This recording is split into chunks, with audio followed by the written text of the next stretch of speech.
Pozdravljeni v podkastu Od genov do zvezd. Moje ime je Sašo Dolenc in pripovedoval vam bom zanimive zgodbe iz sveta znanosti.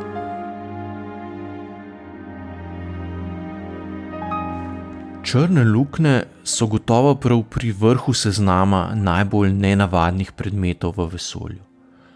V njihovi bližini je sila težnosti namreč tako velika, da bi morali potovati hitreje kot svetloba, če bi želeli ubežati. Ker pa nič ne more potovati hitreje kot svetloba, ostane vse, kar zaide v črno luknjo, za večne čase ujeto v njeni notranjosti. Mej območja okoli črne luknje, od koder ni več mogoče pobegniti, pravimo dogodkovno obzorje.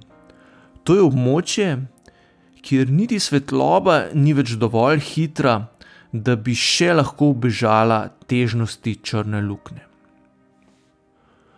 Možnost, da v vesolju v resnici obstajajo predmeti, iz bližine katerih ne more pobegniti prav nič, je fizikom znana že vrsto let. Vendar dolgo nihče ni v resnici verjel, da lahko nekaj tako nenavadnega, kot je črna luknja, dejansko obstaja v naravi. Tudi sam Albert Einstein sprva ni bil povsem prepričan, ali nenavadne napovedi njegovih enačb splošne teorije relativnosti opisujejo resnične predmete v vesolju. Za nastanek črne luknje potrebujemo namreč na prvi pogled ekstremne razmere. Zemlja bi se v črno luknjo spremenila šele, če bi jo stisnili na velikost fornikule, naše Sonce pa bi tvorilo črno luknjo, če bi se sesedlo v kroglo manjšo od 3 kilometrov. Šele takrat bi bila namreč težnost na površju dovolj velika, da niti svetlobi ne bi uspelo uiti. Zanimivo pa je, da vse črne luknje nimajo nujno zelo velike povprečne gostote. Pri ogromnih črnih luknjah, ki so velike kot naše Osončje, je gostota snovi lahko v povprečju tudi razmeroma majhna, a kljub temu bo to območje prostora lahko navzven še vedno delovalo kot črna luknja. Na možnost, da črne luknje morda res obstajajo, so astronomi najprej posumili, ko nekaterih zelo svetlih pojavov na nebu niso znali pojasniti drugače, kot da njihovo sevanje izvira iz izjemno vročih razmer, ki jih povzroča padanje snovi v predel z zelo veliko težnostjo. Prve črne luknje so zaznali po navidez nenavadnem gibanju zvezd v njihovi okolici. Če namreč opazimo, da se kaka zvezda nenavadno premika po nebu in hkrati ne vemo, zakaj to počne, je eden od vzrokov lahko tudi, da kroži okoli nevidne črne luknje. V primeru, ko se nenavadno giblje veliko zvezd v nekem predelu vesolja, kar lahko opazimo v bližini središča naše galaksije, lahko iz hitrosti gibanja teh zvezd izračunamo, kakšno maso ima črna luknja, ki vpliva na njihovo gibanje. Aprila 2019 so znanstveniki javnost obvestili, da jim je črno luknjo prvič uspelo tudi fotografirati. Ker gre pri črni luknji za predmet, ki ga že po definiciji ni mogoče neposredno opazovati, saj svetloba ne more pobegniti iz njene bližine, je takšna napoved na prvi pogled nenavadna.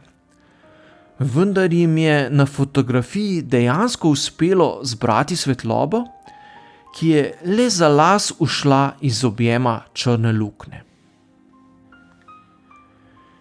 Ideja, da bi več teleskopov na Zemlji medsebojno povezali in tako zgradili nov navidezni teleskop, s katerim bi lahko fotografirali črno luknjo, se je astronomom porodila že pred nekaj leti. Zamislili so si, da bi več radijskih teleskopov, ki so nameščeni na različnih koncih Zemlje, usklajeno opazovalo majhno območje neba, za katero so domnevali, da je na njem črna luknja. Teleskop dogodkovnega obzorja, kot so takšno sodelovanje med teleskopi poimenovali, si lahko predstavljamo tako, kot da bi zgradili ogromno zrcalo v velikosti Zemlje, nato pa bi ga razbili in bi od njega ostalo le nekaj majhnih drobcev. To so radijski teleskopi na različnih koncih planeta, ki jih morajo astronomi med seboj povezati in uskladiti, da se obnašajo, kot da gre za dele enega samega zelo velikega teleskopa. Usklajenost v tem primeru pomeni, da morajo vsa opazovanja izvesti tako natančno, da so podatki medsebojno usklajeni na ravni najbolj natančnih atomskih ur, kar je tehnično izjemno zahtevno. Podatke, ki so jih ločeno zbirali na več različnih radijskih teleskopih, so shranjevali na zelo hitre diske in jih nato z letali pripeljali na inštitut, kjer so jih analizirali s pomočjo zmogljivih računalnikov. Z računanjem so iz zbranih podatkov tako poustvarili sliko, ki naj bi ustrezala viru signala, ki so ga zaznali s pomočjo teleskopov. Ker so bili posamezni teleskopi na različnih koncih Zemlje, prav tako se Zemlja ves čas vrti, so morali izvesti dokaj zahtevne računske operacije, da so uspešno rekonstruirali celotno sliko. S teleskopi so zbirali svetlobo pri valovni dolžini 1,3 mm, kar je drugačna valovna dolžina kot pri vidni svetlobi. Barve na končni sliki tako ponazarjajo intenziteto zbrane svetlobe pri tej frekvenci. Čeprav je fotografija sestavljena na zelo nenavaden način, gre za dejansko sliko predela v okolici črne luknje. Sprva so nameravali posneti fotografijo črne luknje v središču naše galaksije Rimska cesta, a so se nato zaradi bolj stabilnega vira najprej lotili bolj oddaljene, a bistveno večje črne luknje v jedru galaksije M87. Ta črna luknja velikanka ima namreč maso kar 6,5 milijarde sončevih mas. Gre za gromozansko črno luknjo, ki se razprostira na območju velikem kot naše celotno Osončje. Črna luknja ima tako velik premer, da bi svetloba z enega konca do drugega potovala kar 15 dni, od nas pa je oddaljena 53,5 milijona svetlobnih let. Ker svetloba ne potuje neskončno hitro, jo danes z Zemlje opazujemo takšno, kakršna je bila nekje v obdobju, ko so na Zemlji izumirali dinozavri. Črna luknja v središču naše galaksije je bistveno manjša, vendar je hkrati veliko bližje. Razdalja do središča naše galaksije znaša le 26.000 svetlobnih let, kar pomeni, da je navidezna velikost obeh črnih lukenj na nebu za nas na Zemlji približno enaka.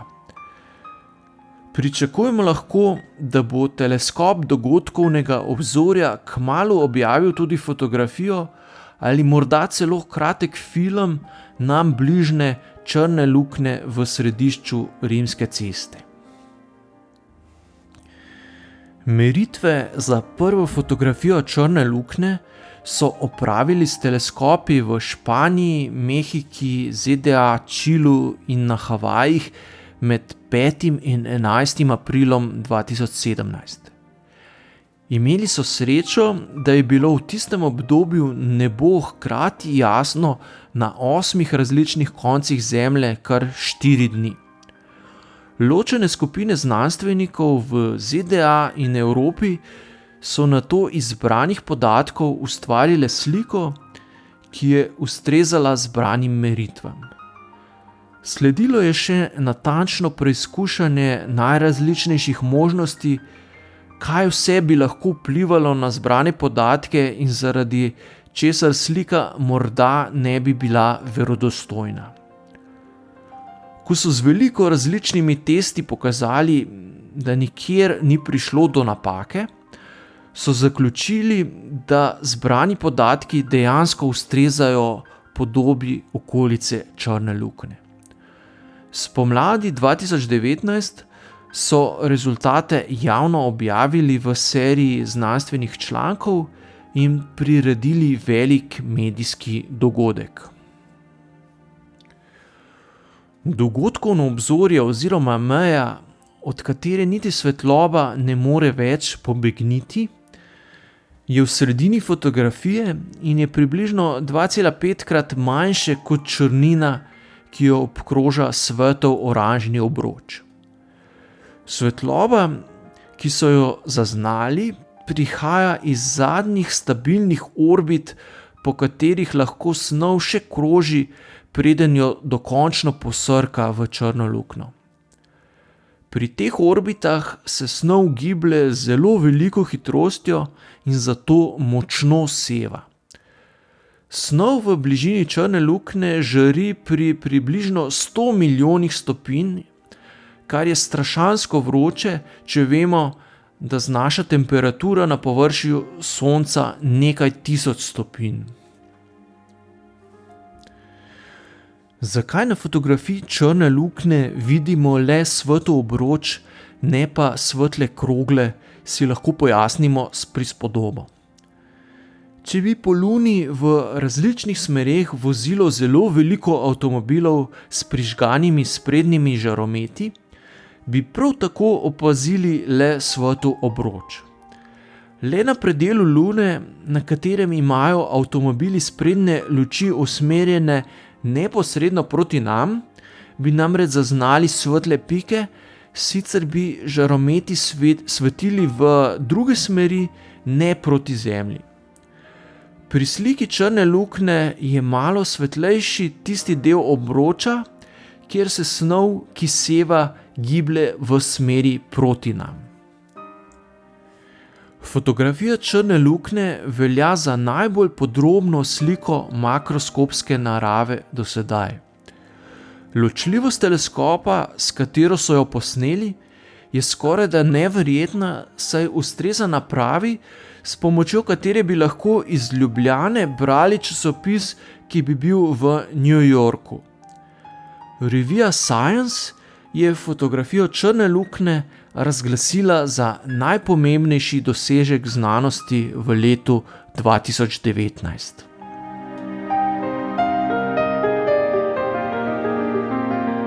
To je bil podcast Od genov do zvezd. Moje ime je Sašo Dolenc in z novo zgodbo se vam oglasim že kmalu.